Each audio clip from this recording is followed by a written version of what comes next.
And we're here for a couple of seconds. Oh, by the way, we do have some coasters. You got coasters? Everybody got coasters? I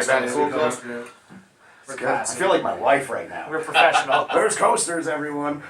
But yeah, so we're here for 30 seconds. We sit down. We're about to do the interview, and then it's like, beer? We need beer. Yeah. Yeah. Yeah, we're functioning. This is a classic, though, right? Yeah, we love to represent the fine Yingling, black and tan. Who took the Yings? Who drank the Yings? Who drank the Yings? It's the oldest beer in America. That's true. It's a beautiful... Are we allowed to swear? Go for it. It has a fucking delicious beverage. We weren't allowed to swear at the RPI station. I wonder so, why. Yeah, we couldn't swear, we couldn't drink beer, Really? we couldn't have candy cigarettes. That's candy cigarettes, right? Oh. Look at that. So we went to the bodega, and we found some candy cigarettes. I didn't know these were still around. I thought these were banned. I thought they were banned too. Light one up, Bobby. Yeah, pass them around. Man. Everybody needs a candy cigarette. Oh, yeah. Dude, you look kick-ass. Already look I'm cooler. gonna refrain. Jay's trying to quit. His parents might watch it. That's Oh, they used to have a little red end, I always liked that when I was a kid. that's what they had. They had to get rid of the. They had to get rid of the red end. That makes And it doesn't say cigarettes on it anywhere. We all know what it is. You want one, Rob? Yeah, of course, man. I'm not trying to cut Wow. back or anything. They still taste the same after all these years. Stallion. So these are, I guess, these are like the Marlboros of candy cigarettes. Yeah. Yeah, They're pretty dope. full flavor. I used to crush a whole pack of these bad boys. Oh, easy. Go up to camp, dude. We would always go to the store. My dad would give us some quarters. We'd go to the store. I felt like an old man, but go up there, buy a pack of candy cigs. My dad would smoke a whole pack of cigs. I'd eat a whole pack of cigs. Play some pinball, dude. We had a blast. Absolutely. So, where'd it go? So I'm at the River Street Beach Shop in Troy today. Oh, sweet. I brought And I got this little flyer here. Girth Control's Dorito Covered World Tour. You guys are nuts.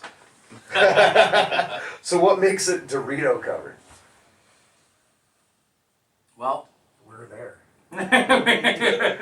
everywhere we go, we leave a trail of Dorito dust. It just wrote itself. We have a song called Dorito Covered World on the new album. Okay. And we had this idea for this rip-off of the Sherwin-Williams logo, but with Doritos pouring over the earth. And we said, well, this is a good time as any to use that idea. There it is. There it is, Dorito Covered World Tour, which of course the entire world is Albany and Buffalo. Of course. That's Well, Albany is the center of the universe. Right. We do know this. Right. So that makes Buffalo the West Coast. Yes, it does.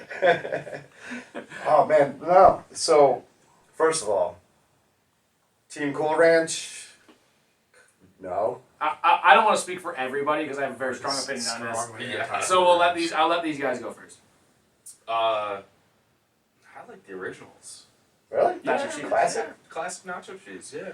I've been converted. I was a Cool Ranch man for much of my life, but I think I'm back around to the original. My strong opinions on nacho cheese Doritos may have. I actually like the purple bag the best. That's my favorite. The purple bag is good. I never thought I would stray from original nacho cheese, but I almost never buy those anymore. I buy the dark red bag spicy nacho. They're just like a little more flavor. Like the regular nacho cheese kind of almost seems like too mild to me now. There used to be so much flavor. Like I feel like I would eat a regular nacho cheese Dorito and like the flavor would blow my mind. Once I had the spicy nacho, the dark red bag, it's like hard to go back. You're on the hard stuff. Yeah, right. So yeah, I mean, so expect an endorsement. I would imagine. I hope so. I mean, we've been most things we either want an endorsement or a cease and desist. So those are our goals. One of the two. Either give us to us for free or tell us to never mention your product Just don't ever again. ignore us. I like We're that. either Doritos or Stallion candy cigarettes. Yes. All the way. So yeah, I was. I did a commercial for Snapple years and years ago. Got 3 free years of Snapple, royalty checks and all that. But Amazing. the endorsement thing just reminded me of that. But Jay's mom, man, she was the coolest, man. She wrote an article about me and got me well known in That's the nice. in the community. I bet she still has a copy of that. I'll have to ask her. That's so dope. That's I love really your cool. mom. She's the best. What was so cool is like when I was in her class, I wasn't loving on her as much because I was failing. But you after I deserve it? got through it, yeah, right. But after I got through it, your mom was the best, man. She was awesome. Yeah, that sounds right. I How's didn't you doing? realize you guys had that much. Yeah, I forget you're a Ravina. You're a Ravina guy. Well, I don't rep Ravenna. Yeah. I rep the south end of Albany. But then what happens is when you go to schools there and gangs happen, you go to Ravenna. Highly recommended. If the gangs are out of hand, go to Ravenna. Yeah, still a quiet little town, I think. I don't think they have any gangs. Probably not. They got jocks. So did you guys? Jay was probably the most badass guy there. Jay was definitely badass. So I don't know if you've ever experienced in your life culture shock, if you've traveled the world at all and you went to some places and you're like, wow, there's a 2-year-old in an alleyway with a diaper on all by him or herself, or something like that, culture shock. So growing up in the south end of Albany and going to Hackett and going to Albany High and getting beat down by gangs, and then going to Ravenna, what a culture shock. I didn't know rednecks were that close. I didn't know they were that close, but they are. And I wish I would have made more friends with them because I would have had some ATV experience. Yeah, they all have cool stuff. Mhm. So we were more of the suburban side of Ravina, so didn't have the ATVs myself, but it's a nice place to grow up. Yep. No beef with Ravina. I feel like I grew up in Duanesburg, and I feel like a common misconception about people in more rural places and smaller communities is that they're weird in like a bad way, but they're actually mostly weird in a good way. Right. And mostly they just want to do cool shit and like not have anybody bother them, which I get. They just want to like, Yeah, they just kind of want to be I mean- left alone and just do cool shit and not have anyone. Yeah, like at the Give end of them the too much day, shit. like I think we all sort of landed in this weird punk rock bubble because of people we met in high school, you know? Like I met Chris Jordan, the singer from Public Access and Slaughterhouse Chorus and other bands that we play with when I was in 5th grade, 6th grade. Yeah. It's like you meet these really important people and they either stay in your life or they don't, but they have a big impact. And it's all in little Ravenna. There's always you find the pockets of people that are kind of like you and you grow from there. Ravenna needs something now, though. Because when we were in Ravenna, they had a teen center, they had a bowling alley. They have nothing now. So what are teenage kids especially to do besides getting in trouble and, smoking pot a little bit too early? Start a ska punk I was just band. gonna say start a Yeah, ska punk it's band. true. All Yeah, kids- yeah, trouble. all you kids out there, start your own ska punk bands. The world needs you. They do. We're allowed to tell people what to do, right? Because that was Yeah. one of the things. When Pontificate. the last time we were out, you either No, you can't no tell- calls to action. No calls to action. I was like, man, but I love telling people. I think inspirational calls to action are different though. Perhaps. You can't be like, go to the show. You can't be like, buy this, Yeah. buy it. Yeah, I think you can say, start a ska punk. Start a ska punk band, Yeah. kids. Everyone should. Yes. I've done it. Yeah. It's a lot of fun. Get you down, man. You live in the dream. So, tell us about the. So you got a new album coming out, right? It's coming out. Didn't come out March 1st. So now March 1st. All right. At that show. We have our release show at Empire Underground. Our album is called Life's Too Short for Girth Control. It is in concept, a double LP. 25 songs, 45 minutes. We run the gamut from, funny to, I don't want to say serious, but slightly more thoughtful. A lot of ska punk, but also a lot of weird left turns and things to keep it interesting. All the stuff that makes a double LP, entertaining for the entirety of it. That was our goal, was to put out something that you could listen to all the way through, that you would not really guess what's going to come next. So that was our goal. What I've found from you guys is that you're clever. Thanks. Oh, thank you. Yeah, you are. But you are. The music's clever. So I am not personally a big fan of music often that's funny. Because a lot of times you listen to the song and it was funny the first time, but then it's kind of like it lost its kind of, Yeah. the joke's over. Like, for me, that would be like Weird Al or something like that. But then you got bands like Psycho Stick, right? Where I can listen to them all the time. And I think that you guys kind of fall into that category where it's like, you have a sense of humor in the music. And it's fun, and it still hits. And the music's still really good. And I believe I heard some horns. You got some horns going on again. Yeah. Well, I say so, again, I think of Public Access. Yeah, well, like again, it's a double LP, so we figured we gotta pull out all the stops. So we brought in our old friends Chris and Matt from Bob and I's old band Public Access to play horns. So we've got them on 3 or 4 or 5 tracks on the album, so they're in the mix. And then it was just the opportunity to like let's try every weird thing we ever thought of. So as we were talking earlier, there's ukuleles on this record, there's keyboards on the record, any Steel drum. Steel drum, yeah. Weird little effects, weird interludes, Yeah. cool,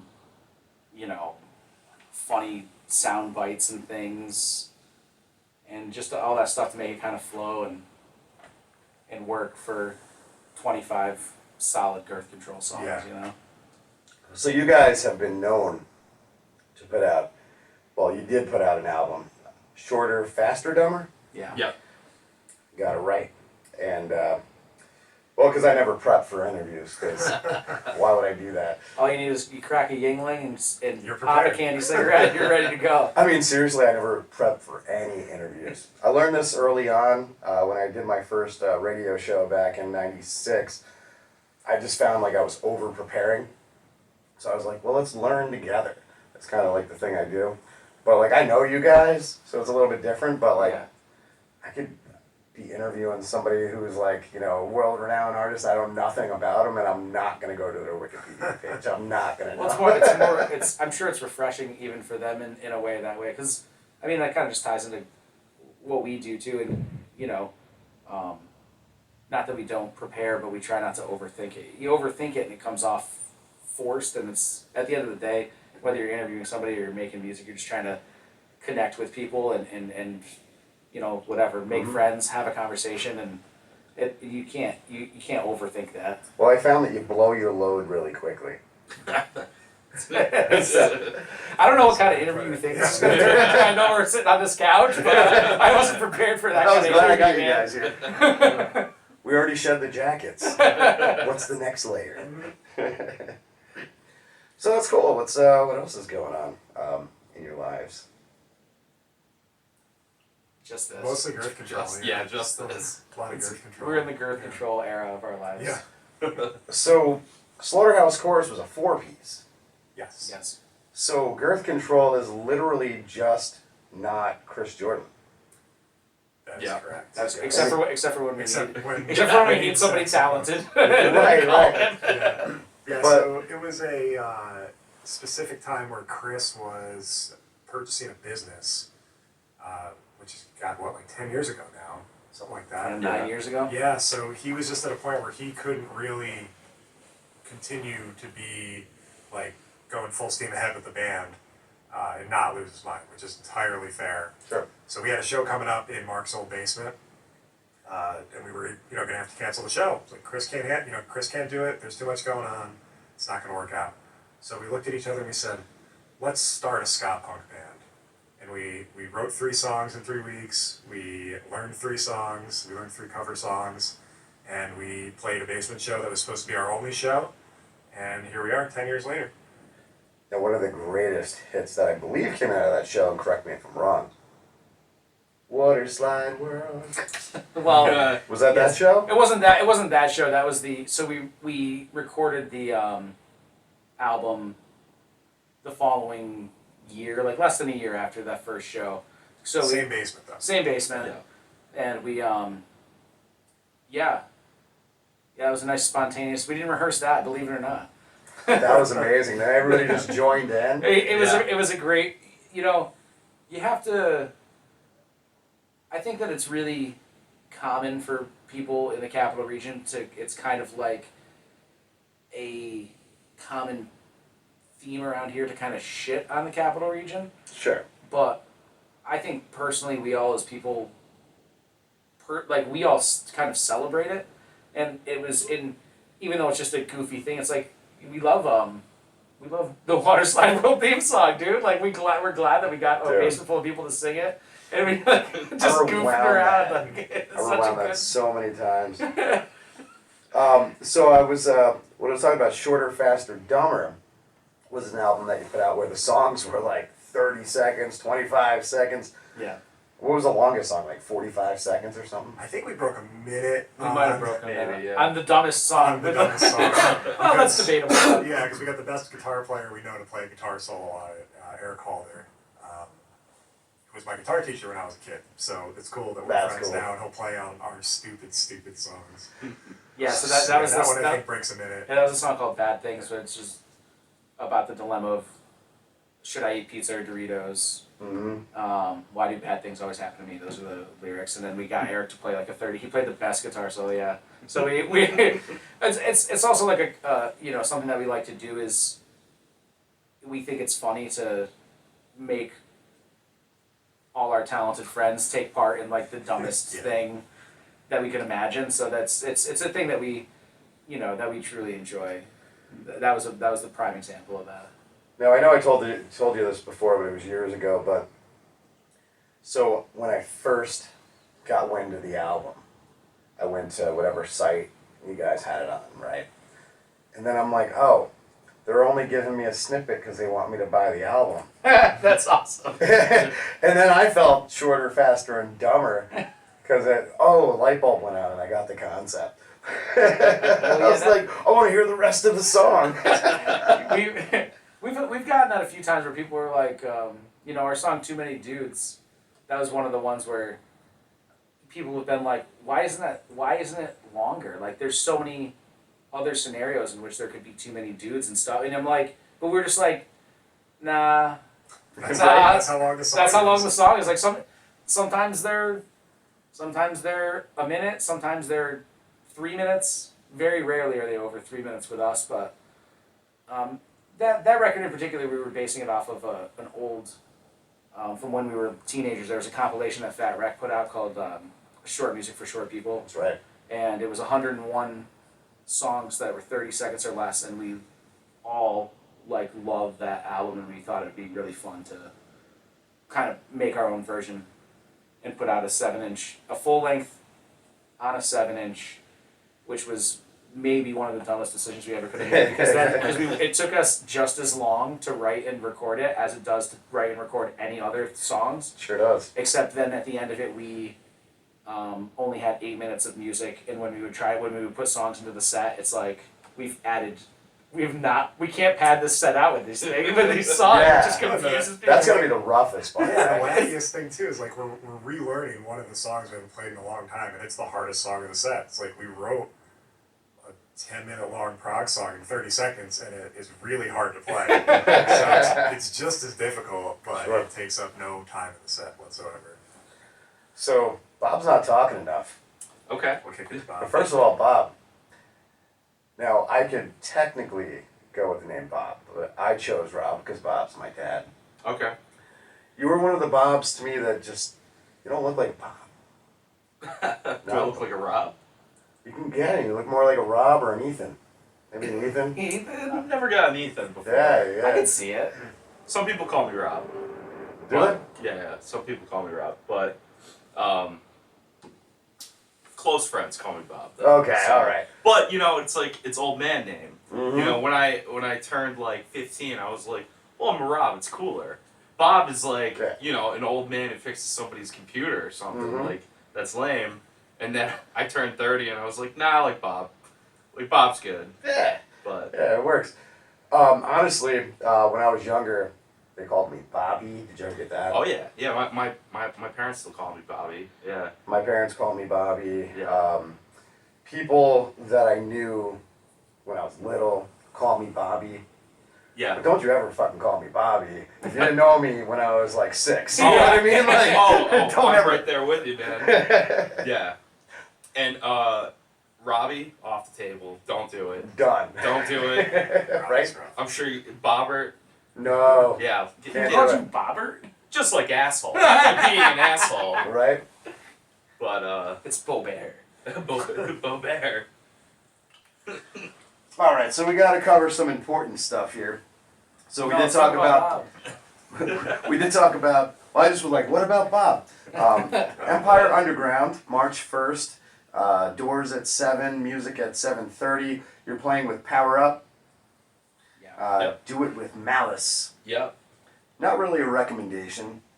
Uncle Frank says no. Yeah. Good for you, Uncle Frank. You got to know when to draw the line. And of course, Girth Control, Dorito covered world tour. $15 in advance, $20 at the door.